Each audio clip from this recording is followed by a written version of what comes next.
Glória a Deus. Até aqui, meus irmãos, nós temos prestado culto ao Senhor, temos falado com Deus, também temos lido a palavra e ouvido também o Senhor falar conosco, mas agora de modo mais específico, nós estaremos nos concentrando para ouvir aquilo que Deus reservou para falar ao nosso coração. Então eu quero convidar você a abrir comigo a sua Bíblia, na primeira carta do apóstolo João, primeira carta de João, capítulo de número 1, meus irmãos.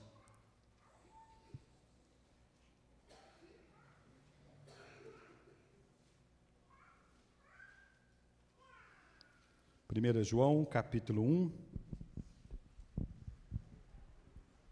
Nós leremos nesse primeiro momento do verso 1 até o verso 4, e eu peço que você depois mantenha a sua Bíblia aberta, que nós vamos dar uma olhada em algumas outras passagens desse texto. 1 João, capítulo 1, do verso 1 até o verso 4, eu farei a leitura da palavra do Senhor, a igreja acompanha com atenção. Diz-nos assim a palavra do Senhor: Ora, o que era desde o princípio, o que temos ouvido e temos visto com os nossos próprios olhos, e contemplamos, e as nossas mãos apalparam com respeito ao verbo da vida, e a vida se manifestou, e nós a temos visto, e dela damos testemunho, e vô-lo anunciamos, a vida eterna, a qual estava com o Pai, e nos foi manifestada. O que temos visto e ouvido, anunciamos também a vós outros, para que vós igualmente mantenhais comunhão conosco. Ora, a nossa comunhão é com o Pai e com seu Filho Jesus Cristo. Estas coisas, pois, vos escrevo, para que a nossa alegria seja completa. Oremos mais uma vez. Senhor, obrigado pela tua palavra que foi lida, e agora nós, o teu povo, estamos aqui prontos para te ouvir, por isso pedimos, fale ao nosso coração, em nome de Jesus Cristo. Amém. Para que a nossa alegria seja completa, nós vamos tomar aí como base para a nossa meditação nessa noite, para que a sua alegria seja completa, com base no que o apóstolo João expressa aqui no versículo 4 deste capítulo 1. A partir de hoje, meus irmãos, e pelos próximos domingos, nós estaremos expondo aqui a primeira carta do apóstolo João, 5 capítulos desta carta. Vamos trabalhar um pouco sobre as abordagens aqui do apóstolo, nesta carta escrita para a igreja, com o objetivo de cuidar dos irmãos. A título de introdução, a carta, então, é escrita pelo apóstolo João, e ele se denomina, lá no capítulo 1, aliás, na segunda carta, no versículo 1, ele se denomina como o presbítero. Aqui, o início da carta, ele não coloca nenhuma identificação. É comum as cartas começarem, como todas as cartas do apóstolo Paulo e outras cartas do Novo Testamento, eu, Paulo, servo do Senhor, sempre se dirigindo ou colocando o seu nome, o seu registro na carta, mas aqui ele não começa dessa forma. Lá na segunda carta, então, ele inicia o versículo 1, se identificando como o presbítero. João, então, que era aí filho de Zebedeu. O Zebedeu, seu pai, meus irmãos, era um empresário do ramo da pesca. Ele era filho também aí de Salomé, que era irmã de Maria. Portanto, então, ele era primo de Jesus. Seu irmão também era apóstolo, era irmão do apóstolo Tiago. Tiago foi o primeiro dos apóstolos a ser martirizado durante o governo aí de Herodes, conforme está lá em Atos capítulo 12, nos versos 1 e 2, quando diz então que fez passar Tiago ao fio da espada. A particularidade que nós temos entre Tiago e João: se Tiago foi o primeiro dos apóstolos a ser martirizado, João foi o último dos apóstolos a vir a falecer. Faleceu de causas naturais, já bem idoso, lá na ilha de Patmos, conforme nós vemos no livro do Apocalipse, quando ele foi então exilado para ali então morrer agonizante. João, já falamos então, era primo de Jesus, era o discípulo amado. Ele identifica-se lá no Evangelho de João como discípulo amado, foi o único dos discípulos a quem recostou a cabeça no peito de Jesus, e ele era considerado coluna da igreja. Nós vemos isso lá em Gálatas capítulo 2, no versículo 9, que expressa-se ou se refere a João assim como sendo a coluna da igreja, quando o apóstolo Paulo diz que ele foi recebido então pelos apóstolos. A carta foi escrita, meus irmãos, possivelmente aí quando João estava na cidade de Éfeso, né?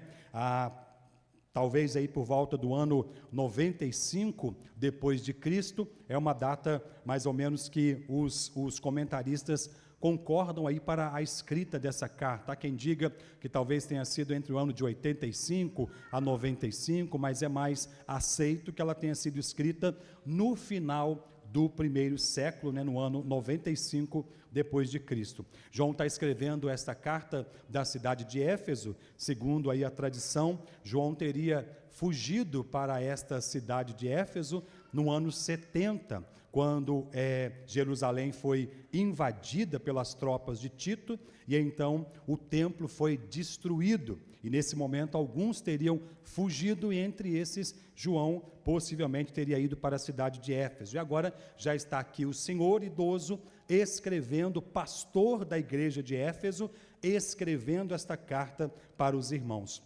Mais tarde, né, depois já no finalzinho da sua vida, João vai ser exilado, conforme dissemos, lá na ilha de Patmos, e aí, por volta do ano 104 depois de Cristo, é dado aí como sendo o ano da sua morte.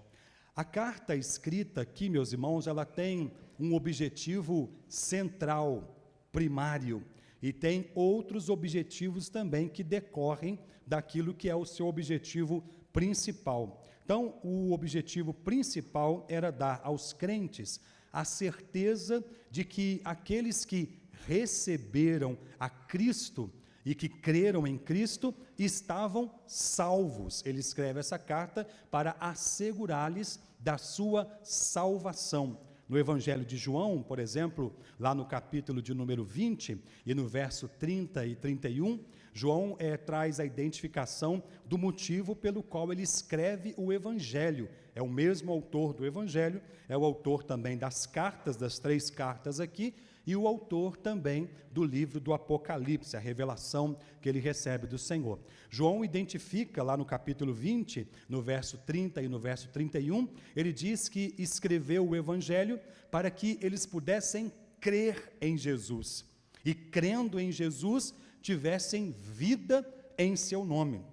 Então, o objetivo do Evangelho foi despertar a fé dos incrédulos. Aqui, na carta, no capítulo 5 e no versículo 13, ele traz a identificação e traz o motivo pelo qual ele está escrevendo esta carta para os irmãos, e diz assim: estas coisas vos escrevo, a fim de que saibais que tendes a vida eterna, vós outros que credes em nome do Filho de Deus. Ou seja, o que ele faz aqui é confirmar, se no Evangelho ele então os chama a fé em Jesus, e esses agora professaram a fé ao Senhor, agora aqui nas cartas ele vem para fortalecer essa fé e dar segurança desta salvação que eles receberam em Cristo Jesus. John Stott, comentando, né, este Evangelho, diz assim: o Evangelho foi escrito para os incrédulos, a epístola para os crentes,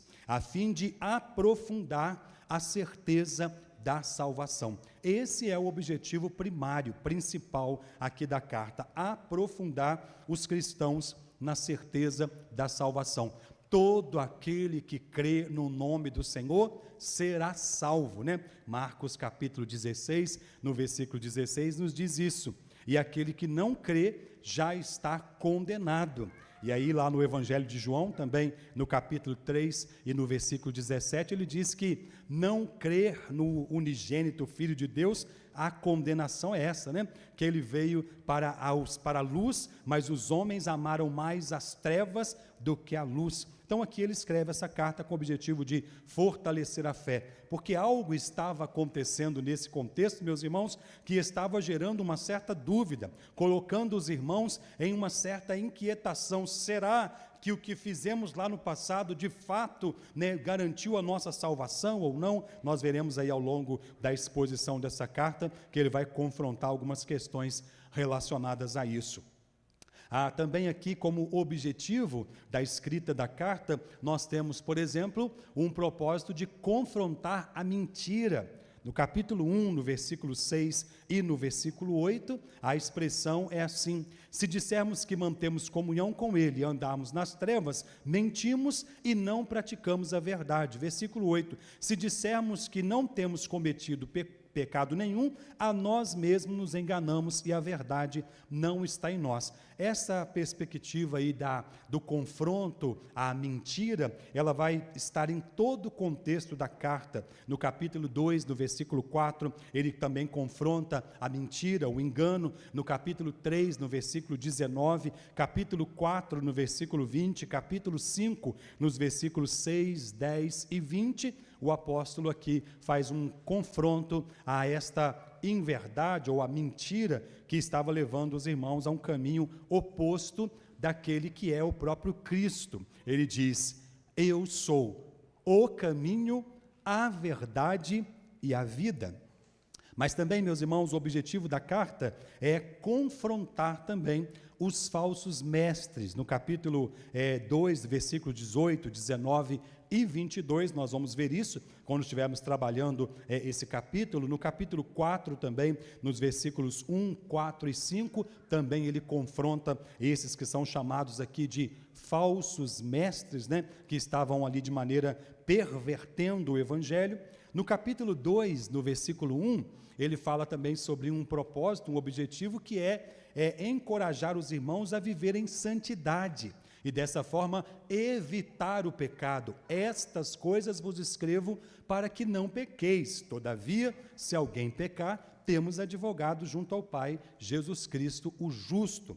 Ele escreve também com um outro propósito de encorajar o amor a Deus e ao próximo. Talvez esse, meus irmãos, também esteja entre os objetivos centrais da carta, porque a carta vai passar muitos dos seus capítulos aqui tratando sobre essa questão do amor, né? Se nós dissermos que amamos a Deus e não amamos o nosso irmão, é impossível. E ele vai abordar isso aí de uma maneira muito enfática, por exemplo, no capítulo 3, versículo 11, 14, 23, capítulo 4, versículos 7, 8, 16, 19, 20, 21, capítulo 5, versículo 1 e versículo 2, nós não vamos entrar nesta questão agora, porque nosso objetivo aqui é apenas uma introdução geral, mas quando estivermos conversando sobre esses capítulos, nós vamos nos debruçar aqui detidamente sobre eles, com o objetivo de entender esta abordagem, por que o apóstolo João está escrevendo e falando dessa questão do amor de maneira tão enfática, o amor por Deus e o amor pelo próximo. Então, esta carta, meus irmãos, como disse inicialmente, ela não traz o nome do seu autor e também não traz, né, aqueles para os quais ela é endereçada, porque esta era uma carta circular, uma carta que foi escrita para circular entre as 7 igrejas da Ásia Menor, as igrejas ali do Apocalipse, quando nós temos no capítulo 2 e no capítulo 3, né, a menção às 7 igrejas. Esta carta deveria ser lida em cada uma destas igrejas, né, com o objetivo de dizer: irmãos, vocês que creram, tenham certeza, tenham segurança, vocês estão salvos, o sacrifício de Cristo foi suficiente para garantir a salvação de vocês. Vocês que creram, permaneçam na verdade, vocês que creram, permaneçam no amor. E é assim toda a abordagem que ele faz aqui, e essa carta então deveria ser lida nas 7 igrejas. John Wesley fala também sobre essa carta, e ele chama a carta do apóstolo João de a parte mais profunda das Sagradas Escrituras. Aqui nós temos um grande tratado teológico, meus irmãos. Do mesmo modo que a carta do apóstolo Paulo aos Romanos é um grande tratado de teologia, aqui é uma carta um pouco menor, mas que traz a questão teológica de uma maneira muito enfática. Nós vamos ver isso aqui já um pouquinho hoje, no início, no capítulo 1, que nós fizemos a leitura. Então, inicialmente, esta é uma apresentação, ainda que sucinta, desta carta, e à medida que a gente vai caminhando aqui na exposição, domingo a domingo, nós vamos falando um pouco mais sobre algumas particularidades dessa carta. Nosso objetivo nessa noite, meus irmãos, é expor aí, né, o que é dito pelo apóstolo João, que começa no capítulo 1, né, e vai até o versículo 10, encerrando este primeiro capítulo. E aí, nós então olhamos para o versículo 1, e quando nós dissemos que esta carta é um tratado teológico, aqui João vai abordar a teologia da eternidade de Cristo. Ele vai abordar aqui as naturezas de Cristo, o Cristo eterno, e ele começa dizendo assim no versículo 1, o que era desde o princípio, o que temos ouvido e o que temos visto, e os nossos próprios olhos com os nossos próprios olhos, o que contemplamos e as nossas mãos apalparam com respeito ao verbo da vida. Ele usa aqui a mesma expressão que ele utiliza para iniciar também o Evangelho de João. No Evangelho ele começa dizendo assim, no princípio era o verbo, e o verbo era Deus, e o verbo estava com Deus. Tudo que foi feito por intermédio dele, e sem ele nada do que foi feito se fez. Essa é uma das questões também que os comentaristas atestam como uma evidência interna de que esta carta foi escrita pelo apóstolo João, pelo mesmo evangelista, pelo mesmo autor também lá do livro de Apocalipse. Ele fala sobre este verbo da vida, os nossos olhos, né, com os nossos ouvidos ouvimos, o que temos visto, os nossos próprios olhos contemplaram e as nossas mãos apalparam com respeito ao verbo da vida. Aqui ele faz questão, meus irmãos, de dizer nossas mãos apalparam, porque ele está combatendo aqui os falsos mestres, né? Aqueles que estavam trazendo ensinamentos errados para a igreja, e dentre esses ensinamentos ele vai combater aqui o gnosticismo, que é uma corrente que vai surgir no finalzinho aí do primeiro século, e vai combater também o docetismo. São duas correntes que não concordavam ou estavam ensinando o fato de que Cristo não veio como homem, como carne. Ele vai dizer um pouco mais adiante aqui, que aquele que não confessar que Jesus veio em carne, não é do Senhor. O gnosticismo, que era o significado gnosis, conhecimento, que foi uma corrente naquele primeiro século, finalzinho do primeiro século, que começou a falar a respeito do conhecimento, e sobretudo e principalmente por uma influência dos gregos, e a influência grega ali da visão dualista. Os gregos tinham uma visão do homem, do mundo como um todo, uma visão dualista, e fazia uma divisão entre matéria e espírito, e diziam, o espírito é bom, a matéria é má, a carne é má.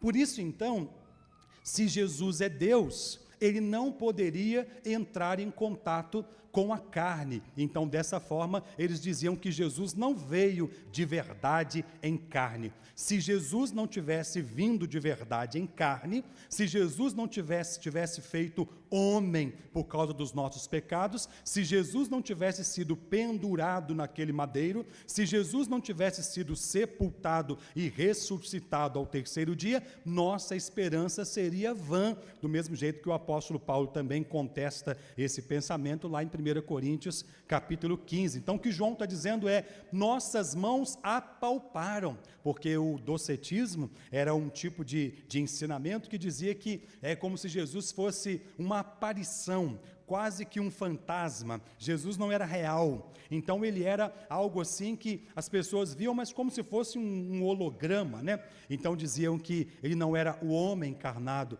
mas que Deus veio sobre ele no batismo, e Deus o havia deixado quando no momento da crucificação, porque Deus não pode ter contato com a carne, com o pecado. E João então escreve para poder combater isso e diz assim: nossos olhos viram, nossos ouvidos ouviram, nossas mãos apalparam com respeito ao verbo da vida.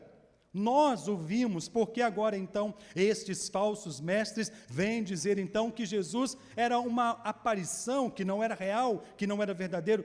Meus irmãos, essa carta ele escreve porque achou muito importante combater essa heresia, porque se isso se propagasse no meio cristão, o evangelho perderia o seu sentido, porque o sentido do evangelho é a expressão que João utiliza: eis o Cordeiro de Deus que tira o pecado do mundo. Cristo se fez carne pelos nossos pecados. Em seguida, então, meus irmãos, ele vai tratar sobre esta encarnação de Cristo, contestando aí, então, os falsos mestres, né? Esses falsos que estavam infiltrando no meio dos irmãos, e alguns até de dentro da própria igreja. É aqui que ele vai dizer: eles se foram porque não eram dos nossos, porque se fossem dos nossos, teriam permanecido. Pessoas de dentro da própria igreja, pervertendo a doutrina apostólica, bíblica e cristã. E aí, então ele continua no verso 2 dizendo assim: e a vida se manifestou, e nós a temos visto, e dela damos testemunho, e vô-la anunciamos, a vida eterna, a qual estava com o Pai, e nos foi manifestada. A vida aqui é o próprio Cristo. A vida se manifestou. Antes de Cristo, meus irmãos, o que imperava era a morte, nos moldes do que o apóstolo Paulo diz em Romanos capítulo 5, versículo 12: assim como por um só homem entrou o pecado no mundo, e pelo pecado a morte, assim também a morte passou a todos os homens, porque todos pecaram. Antes de Cristo, o que imperava era a morte espiritual, a morte física e a morte mais terrível de todas, a morte eterna. Todavia, como diz Isaías, lá no capítulo 53, versículo 10, todavia ao Senhor agradou moê-lo, fazendo-o enfermar por nós, certamente ele tomou sobre si as nossas iniquidades. Então ele diz assim: a vida se manifestou e nós a temos visto. Não é uma miragem, não é uma fantasia, não é uma aparição, não é um holograma, é o verbo da vida, o Deus que se fez carne e habitou entre nós, e vimos a sua glória, glória como do unigênito do Pai. Então, no objetivo de contestar esse ensinamento errado aí do gnosticismo e do docetismo daquele período.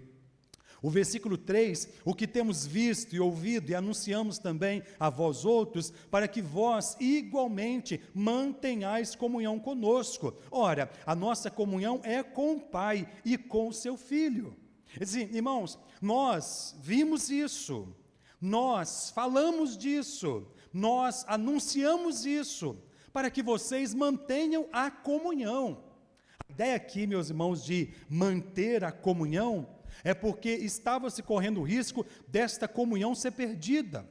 Porque se esta heresia, se esse ensinamento deturpado penetrasse no Evangelho já no final do primeiro século, e depois no segundo século ele vai ganhar um pouco mais de força e vai até o quarto século, mas então ele é combatido com veemência, dizendo assim: não, nós escrevemos para que vocês mantenham a comunhão. Que comunhão é essa, meus irmãos? Aquela comunhão da fé em Cristo, lá do capítulo 20 do Evangelho de João, no versículo 31, para que vocês creiam e crendo tenham vida em seu nome, para que vocês mantenham a comunhão e tenham certeza da salvação. E aí, meus irmãos, ele chega no versículo 4, e é onde nós queremos chamar um pouco mais atenção, rapidamente, nos poucos minutos que ainda temos, né? E diz assim: estas coisas, pois, vos escrevo, para que a vossa alegria seja completa.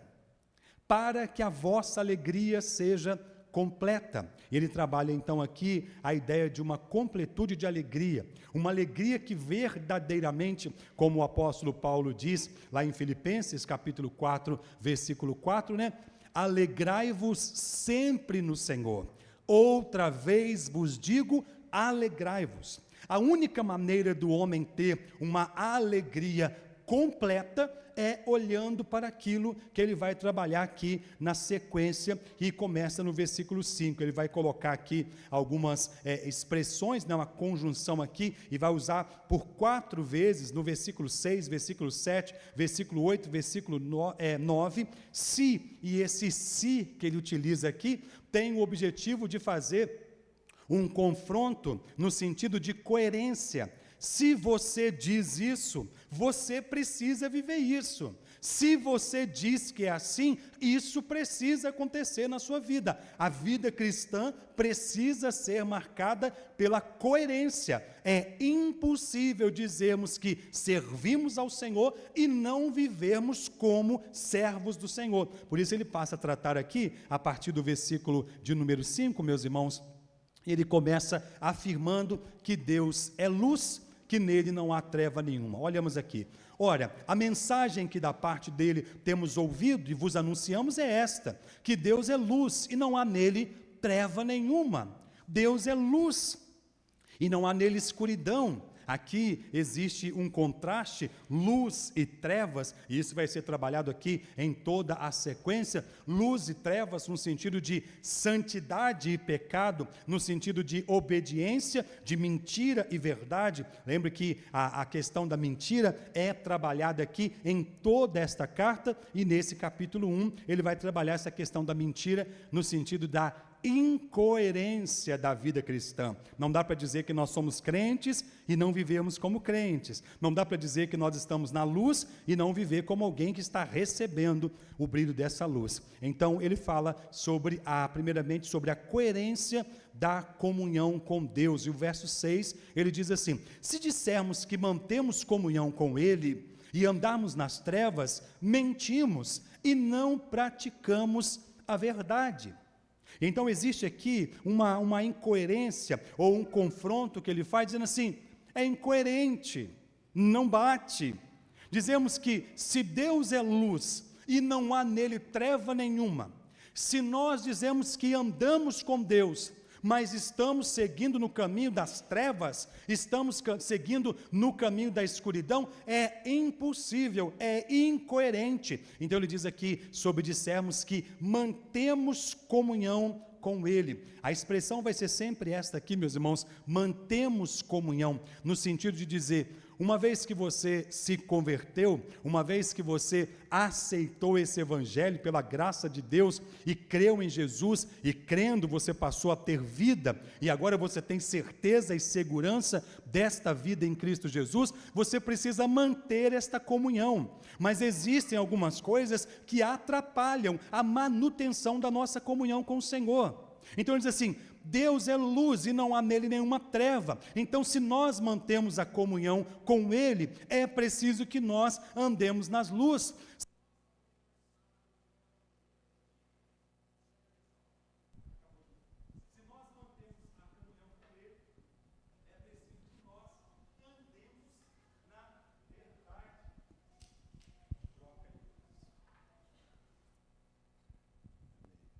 Se nós mantemos a comunhão com Ele, é preciso que nós andemos na luz e andemos na verdade. Então aqui existe uma questão de coerência na comunhão com Deus. Se dissermos que mantemos comunhão com Ele e andamos nas trevas, mentimos e não praticamos a verdade. A palavra do Senhor diz assim, meus irmãos, não se engane, de Deus não se zomba. Aquilo que o homem plantar, isso também ceifará. A palavra do Senhor diz que a palavra ainda não nos chegou aos lábios, e o Senhor conhece toda. A expressão do salmista é, para onde me ausentarei? Para onde fugirei da tua presença? Se subo aos céus, lá tu estás. Se faço a minha cama no mais profundo abismo, lá tu estás também. Não há um só lugar que Deus não esteja. Não há um só pensamento, ação, comportamento que Deus não conheça. Por isso, meus irmãos, o chamado para nós é vivermos dentro de uma coerência cristã. E dentro da coerência cristã é impossível dizermos que estamos na luz e praticarmos as obras das trevas. Dentro da coerência cristã é impossível dizermos que estamos servindo a verdade e a vida que é Cristo e andarmos no caminho da mentira. Por isso aqui é um confronto para que nós possamos manter a nossa comunhão com o Senhor. A segunda abordagem que ele faz está no versículo 7 e também caminha na mesma linha, a linha da coerência da comunhão entre os irmãos. E diz assim: se porém andarmos na luz como ele está na luz, mantemos comunhão uns com os outros.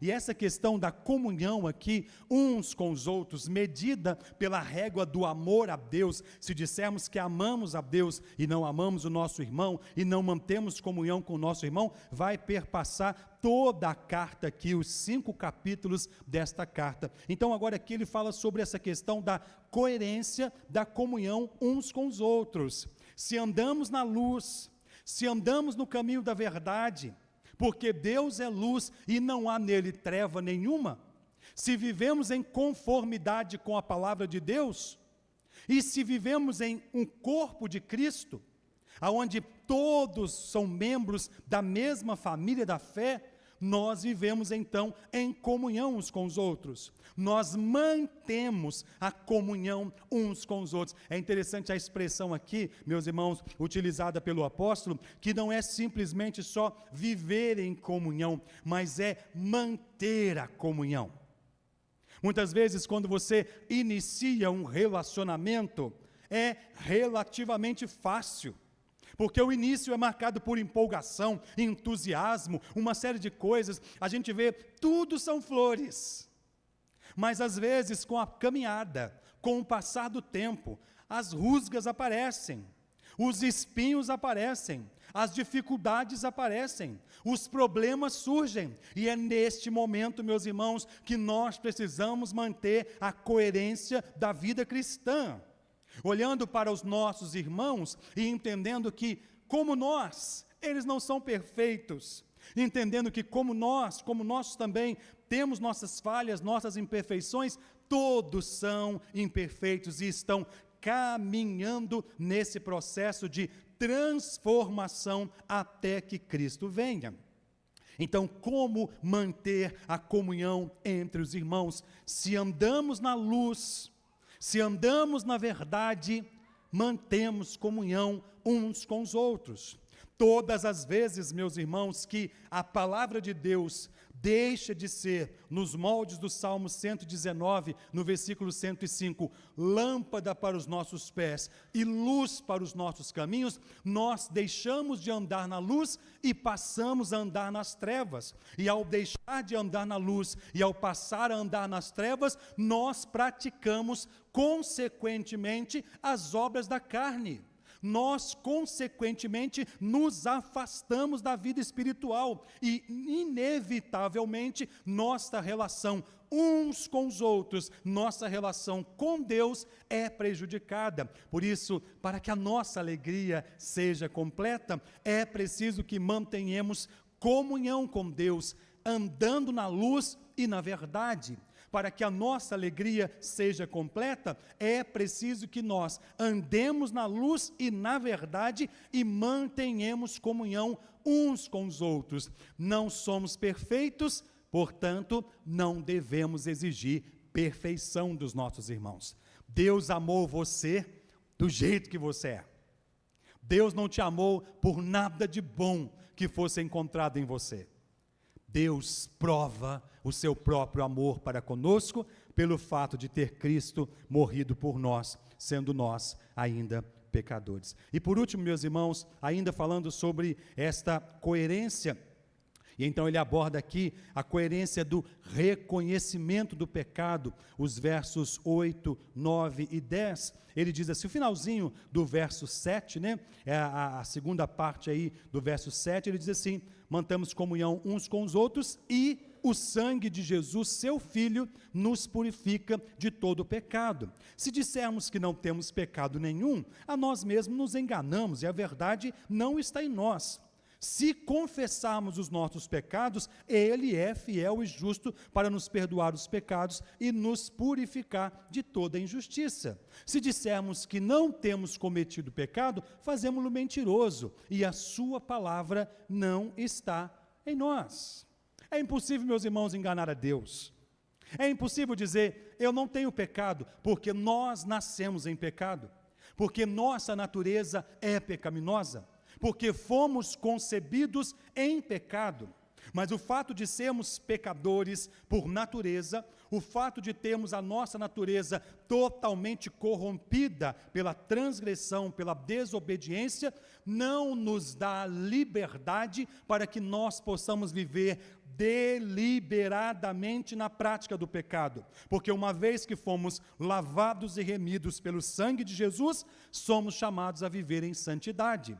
Mas é preciso que se reconheça: todas as vezes que o homem tem uma imagem distorcida dele mesmo, ele não consegue vivenciar uma realidade transformadora. É preciso que nós saibamos reconhecer: sou pecador, desesperadamente corrupto e preciso da graça do Senhor, preciso do perdão do Senhor. Todas as vezes, meus irmãos, que nós reconhecemos o nosso pecado, nós olhamos para Cristo como nosso Salvador, como a propiciação pelos nossos pecados, como vai ser dito na sequência no capítulo 2. Por isso, então, é preciso que nós tenhamos uma visão coerente a respeito de nós mesmos. Todos nós somos pecadores, e toda mudança começa com o reconhecimento de uma necessidade de transformação. É impossível que você seja transformado, purificado, lavado pelo sangue de Jesus, sem que você reconheça: eu preciso do perdão do Senhor. Eu preciso da misericórdia do Senhor. E tenhamos certeza, meus irmãos, esse perdão vem e esta misericórdia vem. Então, meus irmãos, para que nós possamos finalizar aqui esta abordagem, para que nós possamos ser, ou para que a nossa alegria seja completa, é preciso que vivamos uma vida cristã coerente, meus irmãos. Não dá para dizermos que temos comunhão com Deus e andarmos nas trevas, porque Deus é luz e não há nele treva nenhuma. Examine-se, pois, o homem a si mesmo. Veja os seus caminhos, veja a sua direção, veja o seu comportamento.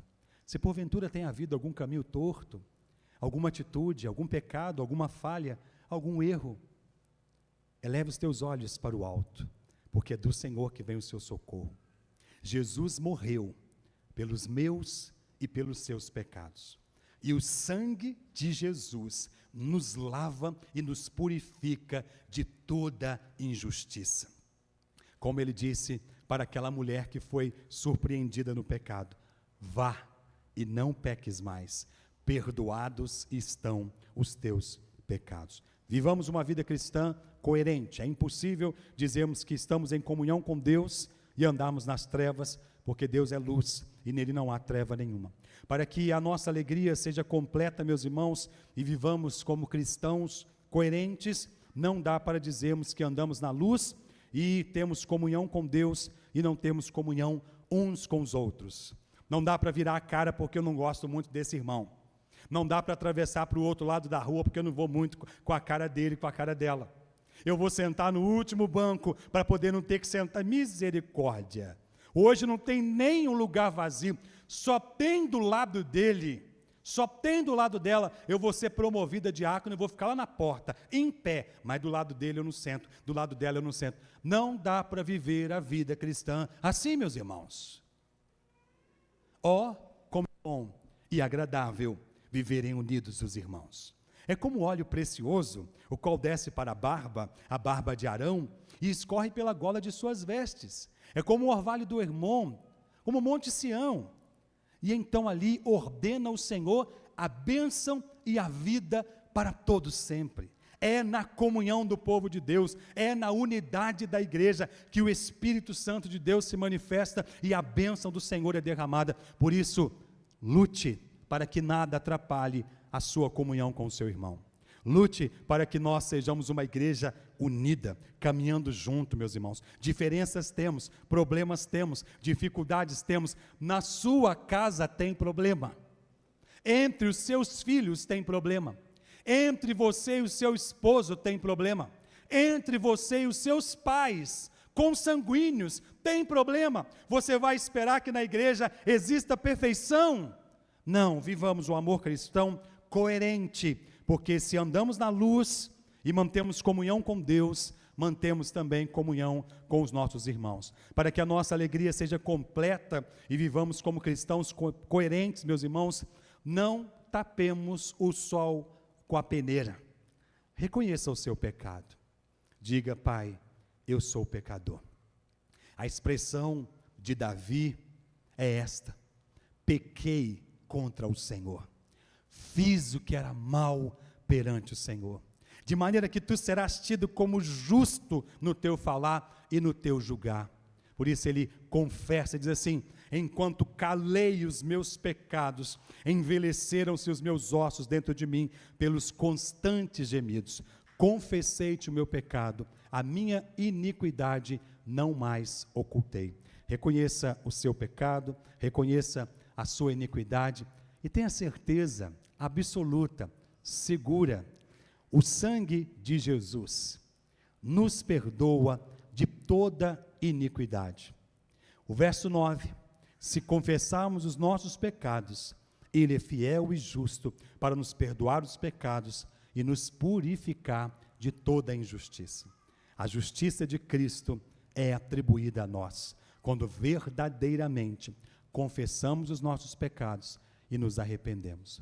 Como o apóstolo Paulo expressa em Romanos capítulo 5, justificados, pois, mediante a fé, temos paz com Deus, por meio de Jesus Cristo. Que Deus ajude a mim e a você, para que a nossa alegria seja completa, que nós andemos na luz, porque Deus é luz e não há nele treva nenhuma, que nós mantenhamos a comunhão com Deus, que nós andemos na luz e mantenhamos a comunhão uns com os outros, porque de fato e de verdade esse é o propósito de Deus, que nós a cada dia reconheçamos o nosso pecado e não tenhamos, irmãos, uma visão equivocada de nós mesmos. Somos pecadores e precisamos da graça do Senhor, e esta graça nos é oferecida todos os dias. A expressão de Jesus é: vinde a mim, todos vós que estáis cansados e sobrecarregados, e eu vos aliviarei. Oremos. Senhor Deus, bendito é o teu santo nome, e todo-poderoso é o Senhor. Diante da tua presença, Pai, estamos nesta noite, e pela sua santa e bendita palavra, agradecemos porque a tua palavra nos exorta, a tua palavra nos convida a andar na luz, porque o Senhor é luz. A sua palavra nos convida a mantermos a comunhão com o Senhor, tirando de nós tudo aquilo que nos afasta de ti. A sua palavra nos convida a mantermos a nossa comunhão uns com os outros, tirando do nosso meio tudo aquilo que nos afasta dos irmãos. A tua palavra nos convida, Pai, a confessarmos os nossos pecados e temos a certeza absoluta que eles são perdoados, porque o sangue de Jesus nos purifica de toda e nos lava de toda a injustiça. Ajude a mim e aos meus irmãos, para que a nossa alegria seja completa e vivamos a cada dia para a tua glória, em nome de Jesus. Amém e amém.